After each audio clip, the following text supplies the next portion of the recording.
お前は自分の立場が分かっているようだな。その調子で俺の機嫌を損ねないように励めよ、平社員。転勤初日、部長から告げられた言葉は、立場を振りかざした横暴の数々。まるで自分が王様であるかのように振る舞う部長に、俺は耳を疑った。無能な平社員は、俺の命令には絶対服従だ。こんな男が今日から俺の上司になるなんて、先が思いやられてしまう。だが、こうしてふんぞり返っていられるのは今のうちだ。そう思いながら、俺は仕事を進めていった。俺の名前は木村和也。業務用食材を扱う卸売業者で働いている。今年で32歳になるが、まだ役職はついていない平社員の営業マンだ。俺が勤める会社は関東に本社を構え、支店は北から北海道、東北、関西と全部で4つの営業所で成り立っている。俺はもともと本社勤めなんだが、来週から東北へ転勤が決まっていた。俺の会社は営業所間で2年間の社員交換がある。この交換制度は売上トップの営業マンが選ばれる出世の登竜門と言われる一方で、落ちこぼれ社員の島流しという不吉な呼ばれ方もしていた。俺は売上トップを取れるような優秀な営業マンではない。それなのに今年の社員交換には俺が選抜された。俺は落ちこぼれと評価されているんだろうか。嫌な考えは押し殺して、俺は転勤の準備を進めていた。俺の東北支店での初出勤日、中村昇部長が社内の案内をしてくれる。中村部長はこの営業所トップの営業マンで、いずれ本社での登用が噂されている実力派と聞いていた。木村、本社勤めだからといって調子に乗るんじゃないぞ。俺の売り上げは全社でトップ争いをするくらいなんだからな。中村部長は自分の売り上げに相当な自信を持っているようだ。実際、彼の言う通り、中村部長の売り上げはいつも全社含めた営業成績の上位に名を連ねているため、本社の営業で知らない人はいないだろう。ここでは俺がルールだ。俺が言うことはそのまま会社の営業方針。木村は平社員だったな。はい、そうです。無能な平社員は俺の命令には絶対服従だ。絶対服従。それに無能だって。俺は耳を疑った。平社員だということで人を見下す発言が出たことが信じられない。これまで関わってきた営業成績上位者たちは一人残らず人格者だったのだ。だから当然中村部長も素晴らしい人間だろうと勝手に思い込んでいた。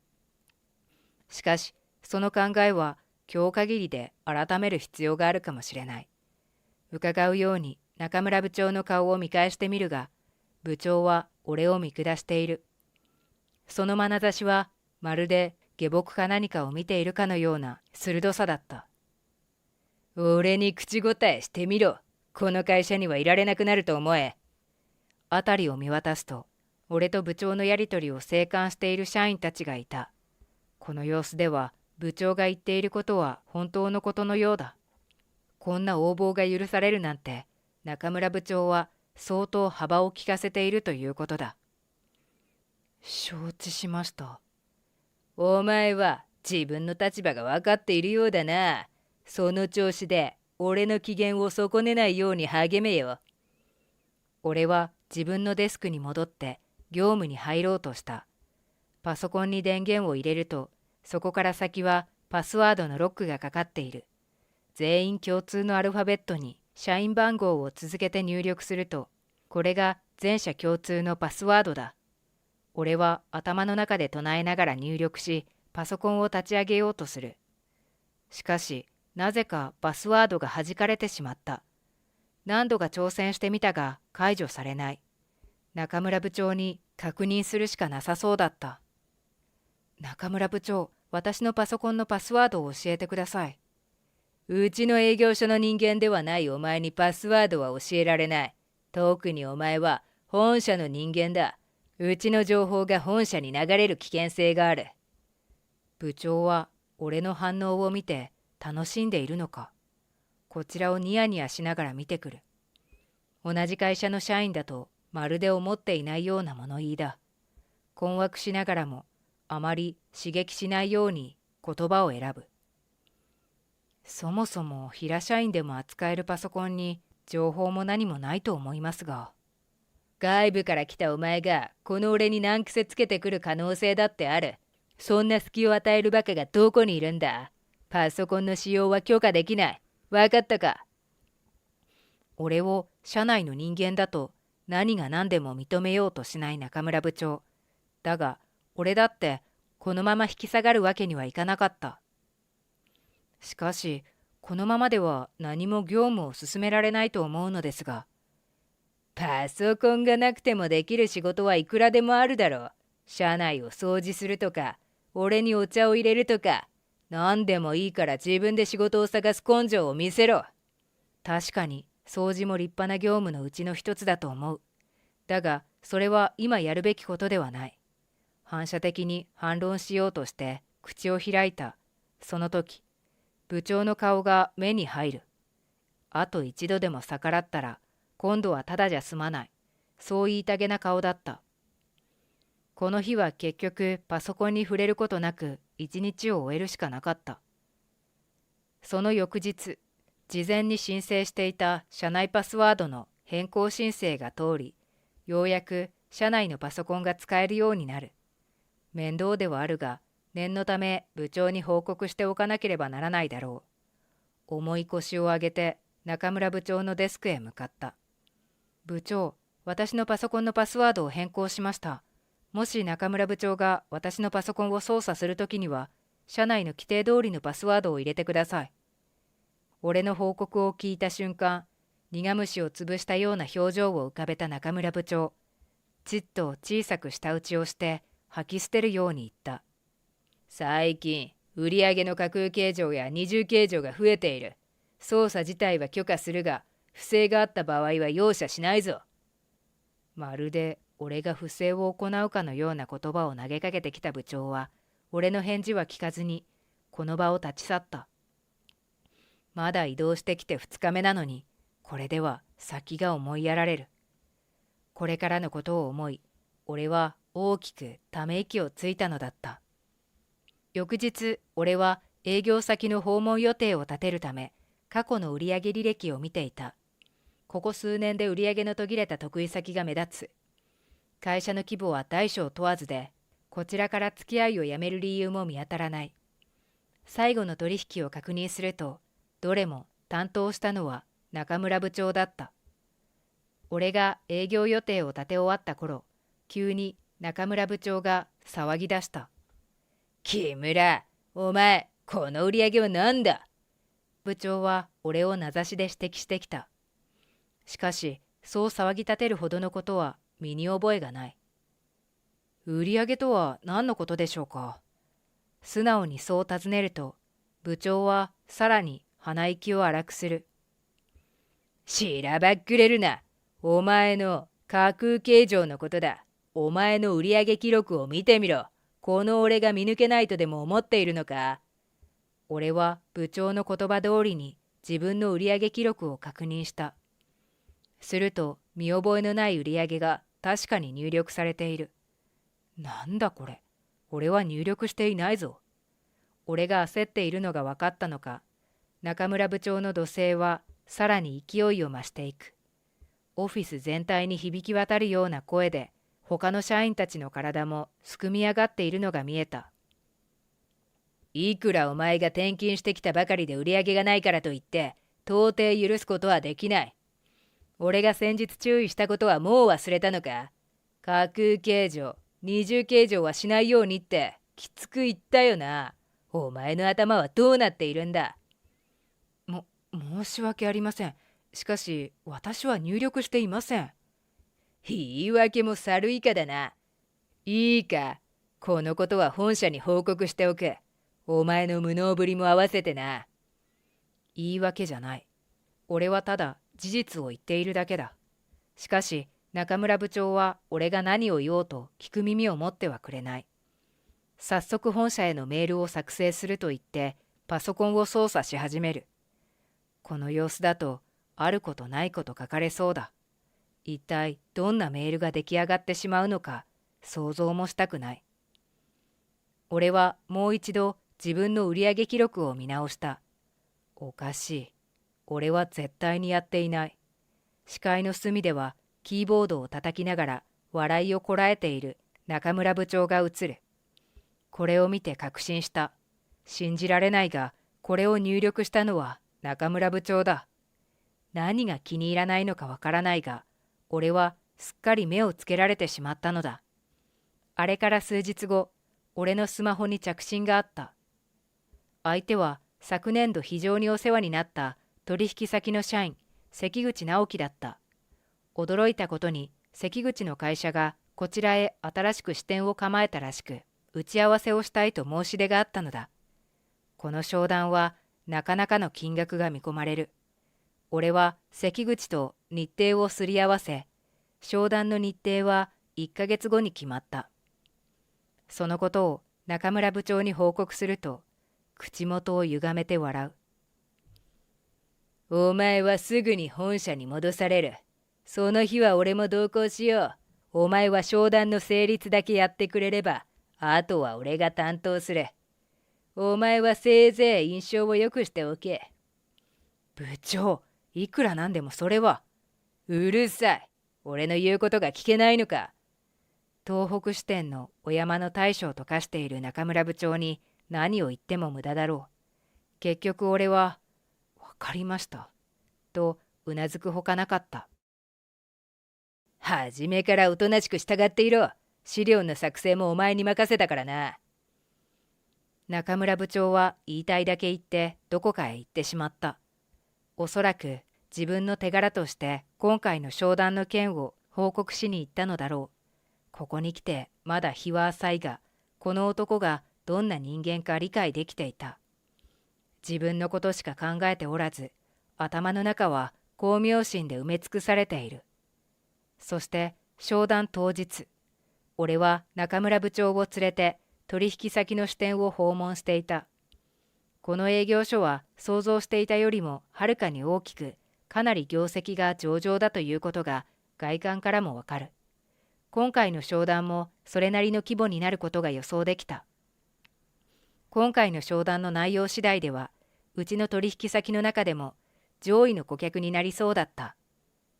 中村部長は俺が作った見積書を見てからずっとニヤニヤしている。きっと中村部長の頭の中ではすでに商談が固まっており、それがすべて自分の売り上げになっているのだろう。俺たちは受付に挨拶を済ませ、待合室まで案内された。当然のように中村部長は上座にどかりと座る。いいか、くれぐれも粗相のないようにな。お前は恥をかいても構わんが、俺の立場を考えるように。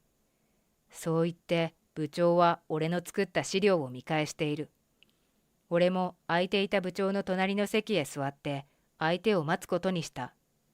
しばらくして待合室の扉を開けて一人の男が入ってきた。お待たせしました、木村さん。今回はお時間をいただいてありがとうございます。はつらつとした声が印象的なこの男は関口直樹。もともとはアスリートだったようで、体つきは今でもしっかりとしている。背の高さもあって、スーツの着こなしは同じ日本人とは思えない。こちらこそお声掛けいただき、これは、この度は弊社の木村にご用命いただき、ありがとうございます。中村部長が俺と関口の間に割って入ってきた。関口が部長を差し置いて俺に挨拶したのが面白くないのだろう。俺の体を押しのけながら無理やり名刺を差し出して関口と挨拶を交わしている。関口は一瞬面食らったような表情をしてからすぐに笑顔を作り直した。中村部長、今日はお忙しいところご足労いただきありがとうございます。中村部長はようやく満足したような表情を浮かべた。そのまま部長は矢継ぎ早にまくし立てる。弊社のおすすめを数点ピックアップして見積書を作りました。カタログも持ってきましたのでご覧ください。それから納期はですね。ちょっとお待ちいただけますか？関口は席に座ると、俺たちの立ち位置を見比べるように視線を動かす。中村部長が上座ですか。上司が部下に上座を譲るなんて素敵な社風ですね。お言葉ですが、上司は部長である私なんですが。中村部長の言葉に首をかしげる関口。不安げな表情を浮かべたまま、俺の方を向いた。あれ、木村さんって今月から専務でしたよね。それで私の記憶違いでなければ、2年後に社長に就任されるって話を聞いていたんですが、間違っていませんよ。今月から名刺も変わりました。やはりそうですよね。木村専務とお呼びした方がいいですか？今まで通りでお願いします。ちょっと待て。どういうことだ？俺は何も聞いてないぞ。お前が専務、社長、何かの間違いだ。俺と関口の会話に割って入った中村部長は初めて見る剣幕だった。しかし、この場で慌てているのは中村部長だけ。関口はわずかに眉を寄せてから頭を下げる。やはりまだ秘密なんですね。すみませんでした。いえ、ちょうどいい機会ですから。だからどういうことなんだ。説明しろ。今聞いていただいた通りですよ。それ以上でも以下でもない。ここで俺は初めて部長に俺自身のことを話す。俺は社長の息子、いわゆる二代目というやつだ。父からは会社を継ぐように言われて育ってきたため、俺自身も幼い頃からいずれ社長になるのだと認識していた。高校も大学もそのつもりで選び、この会社へ入った。俺が35歳になったら会社を完全に引き継ぐ。その手始めに、俺は今月から専務へと昇進している。ふざけるな。そもそも秘密にしておく必要なんかないだろ。それは私のわがままです。この会社の従業員の様子を見るためには、親の七光は邪魔だったんですよ。幸い、名字も木村なんてありきたりなもので、誰も疑いませんでしたしね。中村部長はわなわなと震えている。ここがうちの社内だったなら、拳で机を叩いてもおかしくないほどに肩を怒らせている。何がわがままだ。どうせ自分の力不足がはっきりするのが怖くて言い出せなかっただけだろう。お前なんか会社の代表にふさわしいわけがない。外部の私が言うのもどうかと思うんですけど、木村さんはとても優秀な方ですよ。私もいつも助けてもらっています。まさかの援軍に中村部長も相当驚いた様子だった。みるみるうちに顔を真っ赤にしていく。俺よりも売り上げの少ない木村が偉そうに。俺は部長から売り上げという言葉が出てきたのを聞き逃さなかった。会社で問題になっている売り上げの架空計上、二重請求。これが発生しているのは中村部長の営業所だけです。平社員や新入社員ばかりが不正を行っているので、社員教育の問題だと言われていましたが、実際は違った。不正を行っていたのは中村部長だったんですね。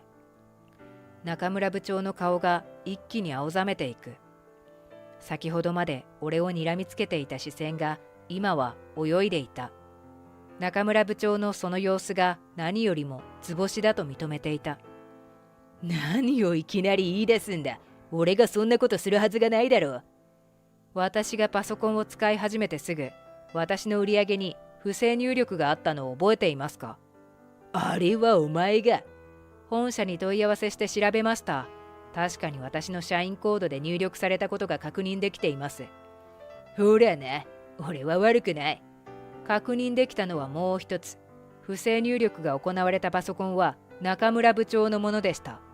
中村部長の営業実績は部下の実績を奪い、架空計上の処罰を部下に負わせることで積み上げた実績だった。中村部長は完全に黙ってしまった。実は俺がこの東北支店に転勤になったのはこの不正の実態の調査のため。つまり中村部長が長い間売上トップであり続けられたのは他の社員たちの犠牲の上に成り立つ砂上の楼閣だったのだ。そしていざ調査を始めたら、中村部長はこれ以外にも会社の経費をごまかして横領していた証拠が次々と出てくる。これが中村部長の単独での横領なのか、営業所ぐるみでの行動なのかは、これからの調査次第になるだろう。だからなんだ。俺がこの会社に貢献してきたのも紛れもない事実。俺のような実力者を解雇などできるものか？